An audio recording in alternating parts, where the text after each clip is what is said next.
Confirm చేయలేనండి నేను అని చివరికి ఇక్కడే ఉన్నారు అని నగరంపాలెంలోనే ఉన్నారని ఆయన చెప్పడం జరిగింది. నేను ఈ వార్త తెలిసినప్పుడు ఎస్పీ గారితో కూడా నేను మాట్లాడాను. ఎస్పీ గారు చెప్పింది ఏంటంటే, నాకు ఈ కిరణ్ అనే ఒక సోషల్ యాక్టివిస్టు ఆయన అరెస్ట్ చేస్తున్న సందర్భంలో మా డ్యూటీస్కి ఆయన అడ్డం వచ్చాడు, ఎవరు గోరంట్ల మాధవ్ గారు, అందువల్ల మేము అరెస్ట్ చేశాము అని ఆయన నాకు స్వయంగా ఫోన్లో చెప్పడం జరిగింది.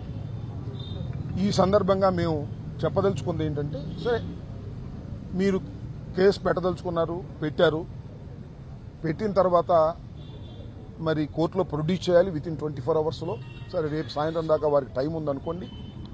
అయితే మేము ఎమ్మెల్సీ గారు నేను వచ్చినప్పుడు కలవకోకుండా నివారించవలసినటువంటి అవసరం ఏమీ లేదు, అయినా కూడా నివారించారు. మాకు 2 డౌట్స్ ఉన్నాయి. ఒకటి, ఆయన ఇక్కడ లేడనేటువంటి ఒక అనుమానం, ఉన్నాడనేటువంటి అనుమానం. అది కన్ఫర్మ్ చేయవలసింది పోలీసులు. చాలాసేపు తర్వాత ఇక్కడే ఉన్నారనేది తడబాటు పడుతూ మరి డీఎస్పీ గారు చెప్పారు. అన్ని వివరాలు సిఐ గారు కూడా చెప్తారనేటువంటి మాట కూడా మాట్లాడారు.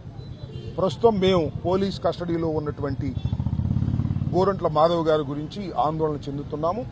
వారిని తక్షణమే కోర్టులో ప్రొడ్యూస్ చేయాల్సిందిగా మేము డిమాండ్ చేస్తున్నాం. అఫ్కోర్స్ మీరు ఏదైనా క్రైమ్ ఉంది అనుకుంటే, క్రైమ్ కట్టితే ఆయన విత్ ఇన్ 24 అవర్స్లో మీరు ప్రొడ్యూస్ చేయాలి. కన్ఫ్యూజన్ నుంచి తీసేసి తక్షణమే వారిని కోర్టులో ప్రొడ్యూస్ చేస్తే మేము లీగల్గా ప్రొసీడ్ అవుతామనే విషయాన్ని కూడా ఈ సందర్భంగా చెప్పదలుచుకున్నాను.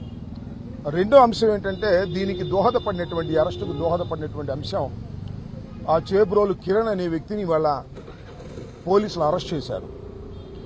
ఆ చేబ్రోలు కిరణ్ అనే వ్యక్తి ఐటీడీపీ కార్యకర్త. చాలా సంవత్సరాల నుంచి నేను అప్పుడప్పుడు యాదృచ్ఛికంగా యూట్యూబ్లో చూస్తున్నాను. బహుశా అంత భయంకరమైన భాష ఈ రాష్ట్రంలో ఏ సోషల్ మీడియాలోనూ వాడి ఉండరు. మొత్తం మీద ఈ రాష్ట్రంలో 5-6 అతి దారుణమైన భాష మాట్లాడే వారిలో ఇతను ఒక ప్రముఖుడు. ఒక ఆయనేమో ఆయన సీమరాజా అని ఒక ఆయన ఉన్నాడు, ఆయన. అలాగే మరొక ఘర్షణ టీవీ వెంకట్రావు అని ఆయన ఒక ఆయన, ఇంకా కొంతమంది ఉన్నారు. వీళ్ళందరూ కూడా టీడీపీ ప్రోద్బలంతో, టీడీపీ వారి ప్రోత్సాహంతో యూట్యూబ్లో మాట్లాడతారు. టీడీపీ వారు అనడం కంటే నారా లోకేష్ గారు టీం ఇది. ఆ సీమరాజా కూడా నారా లోకేష్ గారు సృష్టించినటువంటి రోబో. ఆయన వైఎస్ఆర్ కాంగ్రెస్ పార్టీ కండ వేసుకుని మాట్లాడతాడు, బూతులే. వాడు ఘర్షణ టీవీ, అతను బూతులే. ఈ గౌరవనీయులైన బూతు మహాశయులందరూ కూడా ఇష్టం వచ్చినట్టు మాట్లాడతారు. చంద్రబాబు నాయుడు గారు చాలా ఆగ్రహం వ్యక్తం చేశారంట ఇవాళ. ఇప్పుడు దాకా ఎందుకు ఆగ్రహం వ్యక్తం చేయలేదో నాకు అర్థం కాల. ఇంతమందిని తిట్టాడండి. అటు చిన్న కుర్రోడే పాపం. మరి ఎందుకంటే చెడిపోయాడో నాకు తెలియదు. చెడిపోవడానికి కారణం లోకేష్ క్యాష్ ఇస్తున్నాడు, వాడిని రెచ్చగొడుతున్నాడు. పాపం రోజా గారిని ఇష్టం వచ్చినట్టు తిట్టాడు. సరే, మమ్మల్ని మగవాళ్ళని తిట్టాడు, మా ఇంట్లో వాళ్ళని తిట్టిన సందర్భాలు. అసలు వైఎస్ఆర్ కాంగ్రెస్ పార్టీలో ఉన్న నాయకుల్ని తిట్టని వాళ్ళు లేరు. తిట్టడం అంటే ఒక రాజకీయ విమర్శ కాదు. వాడు, వీడు, ఎమ్మ, ఎక్క, ఇంకా ఆ భాష నేను ఇక్కడ మాట్లాడలేను. కొత్తగా మాట్లాడింది కాదు. 1-2 సంవత్సరాల నుంచి ఈ కిరణ్ అనే వ్యక్తి మాట్లాడుతూనే ఉన్నాడు. చివరికి నిన్న భారతి గారిని, జగన్మోహన్ రెడ్డి గారి భార్యని, వారి సతీమణిని, జగన్మోహన్ రెడ్డి గారిని ఇష్టం వచ్చినట్టు మాట్లాడారు. ఆ విషయాలు నేను చెప్పలేను. మాట్లాడిన తర్వాత మొత్తం ఆంధ్ర రాష్ట్రం అంతా ఒకసారి గప్పు మంది. ఏమని, ఇదేంటయ్యా ఇంత దారుణంగా మాజీ ముఖ్యమంత్రి భార్యను మాట్లాడుతున్నాడు తెలుగుదేశం ఆయన. చంద్రబాబు నాయుడు గారి భార్యను మాట్లాడారని చంద్రబాబు నాయుడు గారు విల ఏడ్ చేశాడే, అంత గందరగోళం చేశాడే. మరి ఇదేమిటయ్యా అంటే అప్పుడు చంద్రబాబు నాయుడు గారి మెలకు వచ్చింది. డ్యామేజ్ కంట్రోల్ ఎక్కడ చంద్రబాబు నాయుడు గారి మీద పడుతుందని ఒక డ్రామా.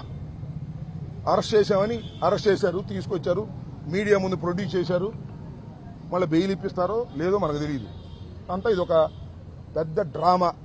రేపొద్దున్న ఈనాడులో, ఆంధ్రజ్యోతిలో, TV5లో, ABNలో, వారికి ఉన్నటువంటి టీవీల్లో చంద్రబాబు నాయుడు గారు చూడండి, అసలు జగన్మోహన్ రెడ్డి గారి సతీమణిని తిడితే ఎంత ఇమీడియట్ యాక్షన్ తీసుకున్నాడు అని చెప్పుకోవడానికే ఆడుతున్నటువంటి నాటకం. అతన్ని పెంచింది, పోషించింది, తిట్టింది అంతా చంద్రబాబు నాయుడు గారే.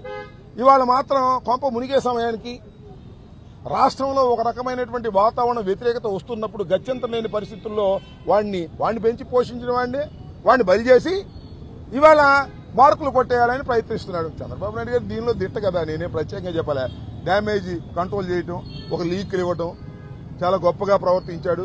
చూడండి, జగన్మోహన్ రెడ్డి గారు సతీమణిని మా తెలుగుదేశం వాడు దూషించిన ఎంత యాక్షన్ తీసుకున్నాడో చంద్రబాబు నాయుడు ఎంత గొప్పవాడు అని వ్యాసాలు రాంచుకోవడం కోసం చేసినటువంటి పెద్ద డ్రామా.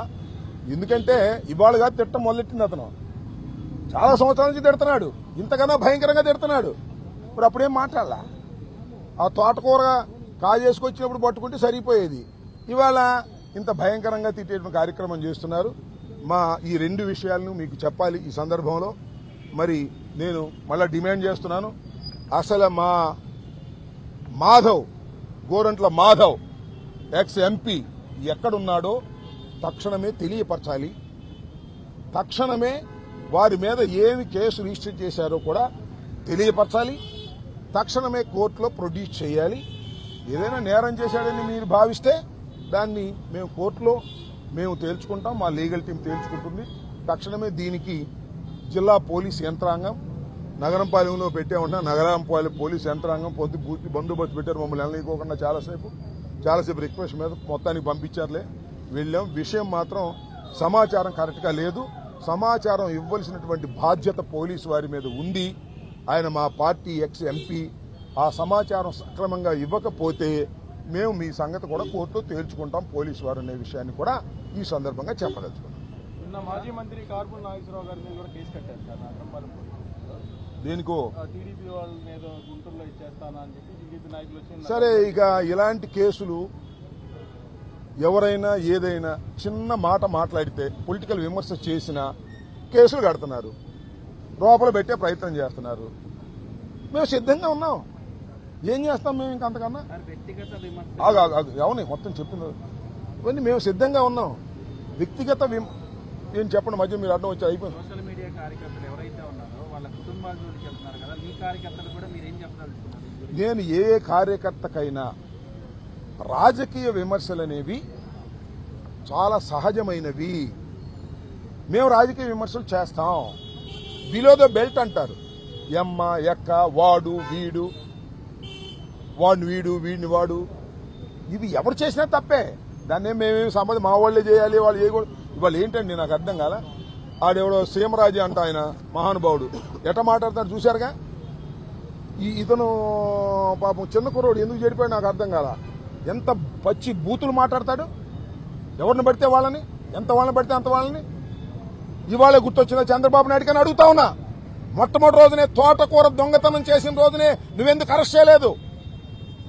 11 మాసాల వరకు ఎందుకు పెంచి పోషించావు? ఇవాళ సమాజం అంతా కూడా మాజీ ముఖ్యమంత్రి జగన్మోహన్ రెడ్డి గారి సతీమణి అంతే నోరు మూసుకుని ఉన్నావేంటని అన్ని వేళ్లు నీ వైపును చూపించినప్పుడు డ్యామేజ్ కంట్రోల్ కోసం నాటకం ఆడుతా ఉన్నావు తప్ప దీనిలో నీకు చిత్తశుద్ధి ఉందా అని అడుగుతా ఉన్నా. ఇవాళ ఏంటని గోరంట మాధవ్ గారిని తీసుకుని అరెస్ట్ చేశారు. ఓకే, క్రైమ్ ఉంది, అరెస్ట్ చేశారు. పోలీస్ స్టేషన్లో ఉన్నాడో లేదా చెప్పరే? చెప్పడానికి ఎందుకు తడబడుతున్నారు? వెనక నుంచి తీసుకుపోయారని మీడియా వాళ్ళే చెప్తున్నారే. ఎందుకు వెనక నుంచి తీసుకెళ్ళాలి? కొడతారా? చంపేస్తారా? ముందే తీసుకెళ్ళవచ్చు కదా నిజమైతే. సో అప్రజాస్వామికంగా, చట్ట వ్యతిరేకంగా ఎవరు ప్రవర్తించినా పోలీస్ అధికారులని సహించేది లేదు. న్యాయస్థానాలు ఉన్నాయి, జాగ్రత్త అని ఈ సందర్భంగా హెచ్చరించదలుచుకున్నా. నిజంగా మా Gorantla Madhav ex MP, X police officer, అతన్ని దొడ్డి దోవన నగరం పోలీస్ స్టేషన్ నుంచి తీసుకువెళితే మాత్రం ఇది తప్పు, ఇది నేరం అని చెప్పదలుచుకున్నా. లేదంటారు మా పొరపాటు అంటారు, సరే అది వేరే విషయం. ఏది ఏమైనా గోరంట్ల మాధవ్ గారిని తక్షణమే ఇన్ఫర్మేషన్ ఇవ్వాలి సమాజానికి, ముఖ్యంగా కుటుంబ సభ్యులకి, లేదా మా పార్టీ సభ్యులకి, మా బోటి వాళ్ళకి ఇవ్వాలి. కోర్టులో ఇమీడియట్గా ప్రొడ్యూస్ చేయాలి. That is only the demand. Okay,